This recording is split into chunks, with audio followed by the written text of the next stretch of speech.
Good morning. This is Reverend weldonmackey coming to you today to say praise God forever. I'm with Weldon's House of Prayer Ministry. We're located in College Station, Texas. And I've been in the ministry, a teacher of the Word on the radio ministry for several years, and now doing YouTube also. And prior to that, I did prison ministry and also taught and preached at several different churches on invites. But I want to welcome you this morning and say thank you for tuning in. Today I'm going to be teaching about Jericho. And some of you may know a little bit about Jericho, but when we finish teaching today, you will know a lot more about Jericho and how it was taken by Joshua. Jericho is located in the land of Canaan, and it's just east of Jerusalem, and the Israelites had been in the wilderness for 40 years, wandering around, waiting for them adults to die off, where anyone 20 years down, younger at the time, grew up and became adults. At the end of that 40 years, Joshua was to take the Israelites in and take the land. And the first city that they were to take was Jericho. Well, they camped in an area besides the Jordan River, and they circumcised all the male soldiers and then gave enough time to heal, and the manna and quail were still being sent by the Lord to feed all of the Israelites. And you will recall that while they left Egypt some 40 years back, there was approximately 2 million Israelites. And so Joshua had a big army. And Joshua was ready to conquer the land, and he was led by an angel of the Lord, and that's in Joshua 5:13 through 15. And the Levites were to carry the tabernacle, which referred to as the ark, and that's in Joshua 6, verse 6 and 7. The ark was carried in the march around the city. And this was the order of the marching around the walls of the city of Jericho. It was first the soldiers of the guard, and then behind them were the 7 priests, and then the Ark of the Covenant being carried by the Levites, and then the rear guard. And the 7 priests who were marching in front of the ark, they were carrying trumpets, and they were blowing the trumpets as they walked around the city of Jericho. And they walked around the city one time, completely around it, for 6 days. So every day they would walk around it and then go back to their camp. And as they're walking around each day, they would blow the trumpets. the 7 priests would, and no one else was to talk or say a word. And when they would return to the camp, well, on the 7th day, they lined up as before and marched around the city, but this time they marched around 7 times. And at the end of the 7th trip around the land, they gave out a loud shout, and then the walls came tumbling down. I personally, as I shared before, have been to Jericho, and it looked like the walls were pushed just directly down. They had dug up some of the walls, and they were still, some of them were still intact, but they were just, looked like they just sunk down into the ground. And when the walls came down, the Israelites rushed in and they killed the inhabitants of Jericho. In fact, they were instructed to kill every living thing in Jericho. The adults, men and women, the children, the livestock, donkeys and cattle and sheep. Everything was to be put to death. And then all the assets, the gold, the silver, the bronze, the iron, anything of value was to be brought in and put in the Lord's treasury. It was not to be taken by any, and I emphasize the word any, Israelites were to take any of the loot or the contraband that they got from taking Jericho. It was all to go to the Lord.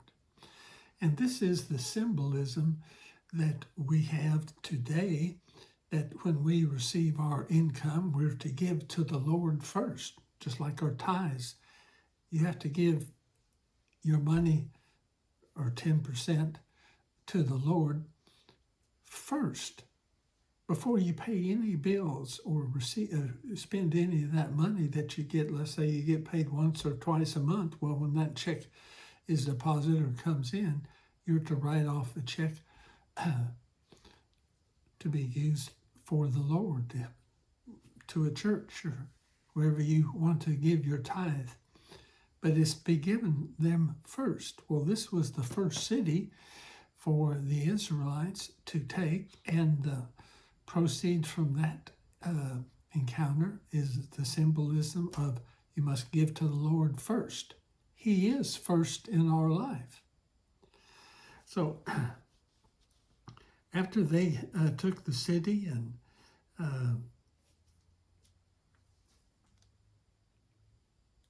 they, how would I say this,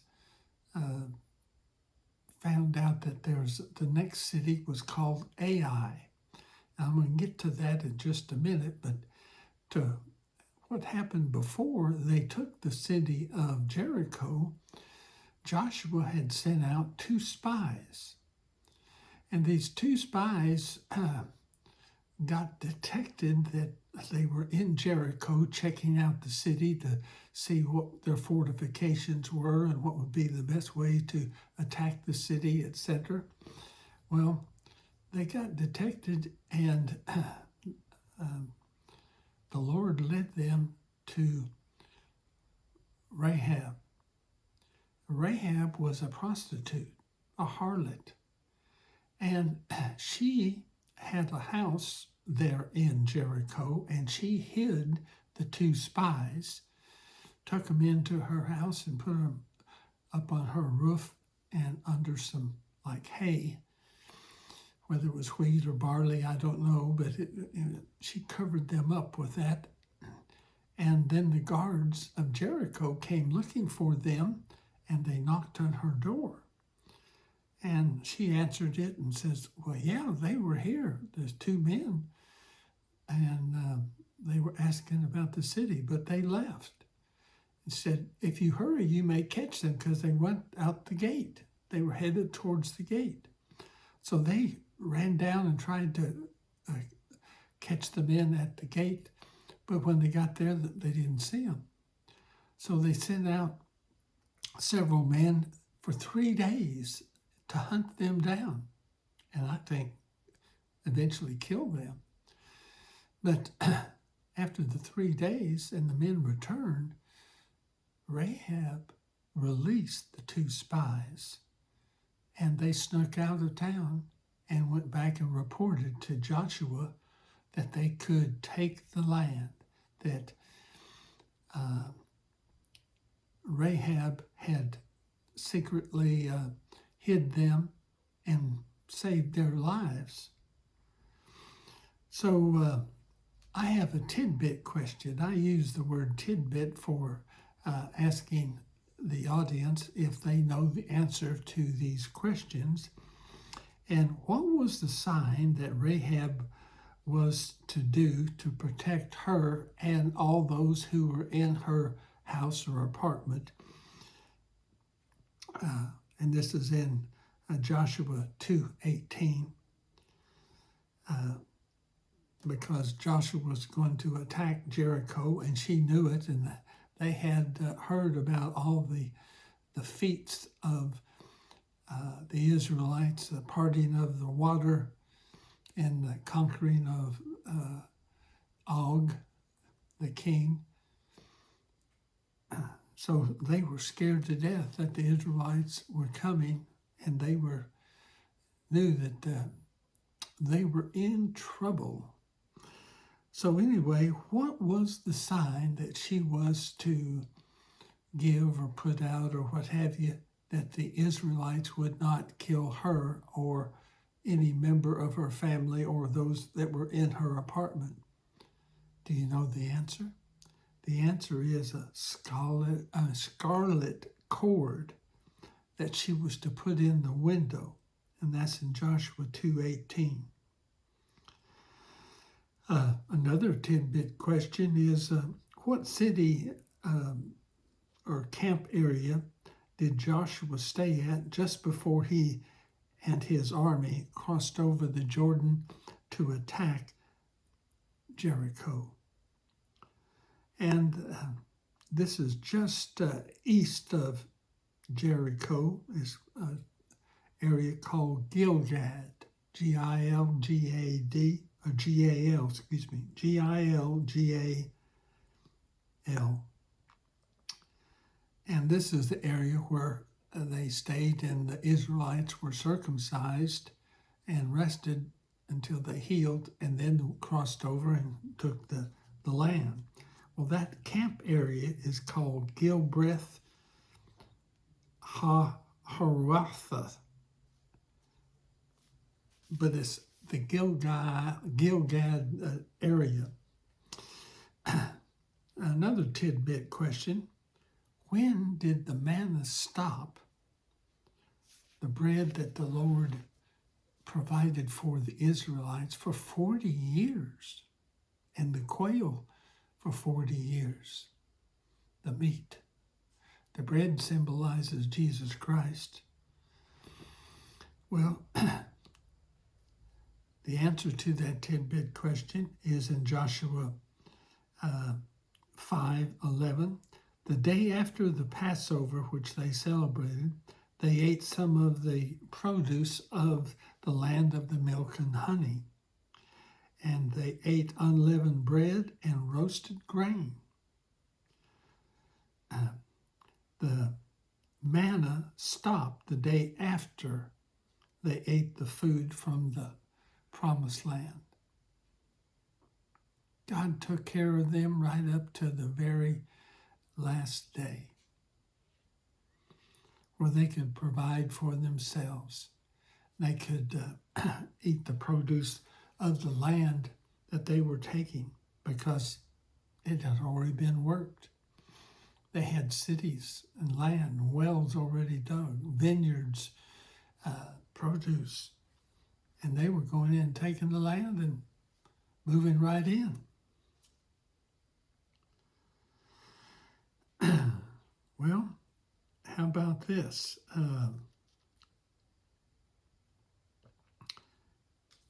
After the victory of Jericho, what happened that was detrimental to the Israelites.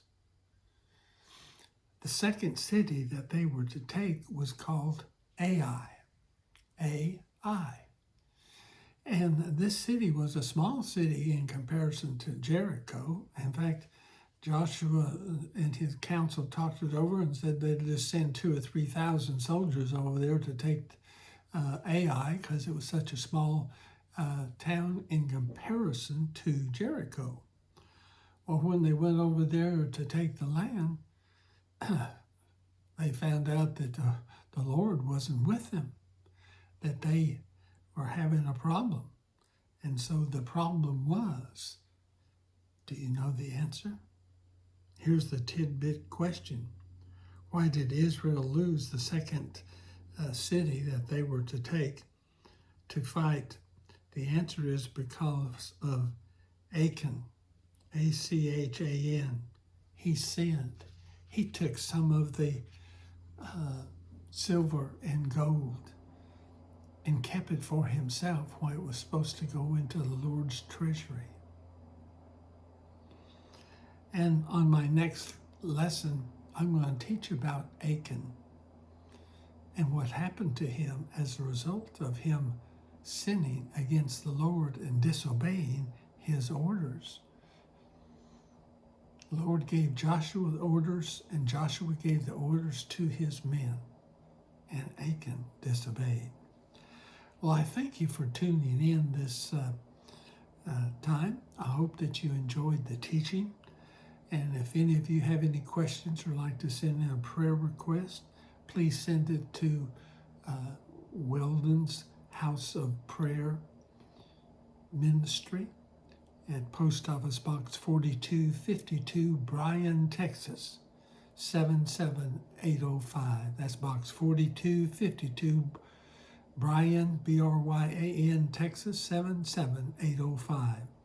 Until we meet again, may the Lord bless you.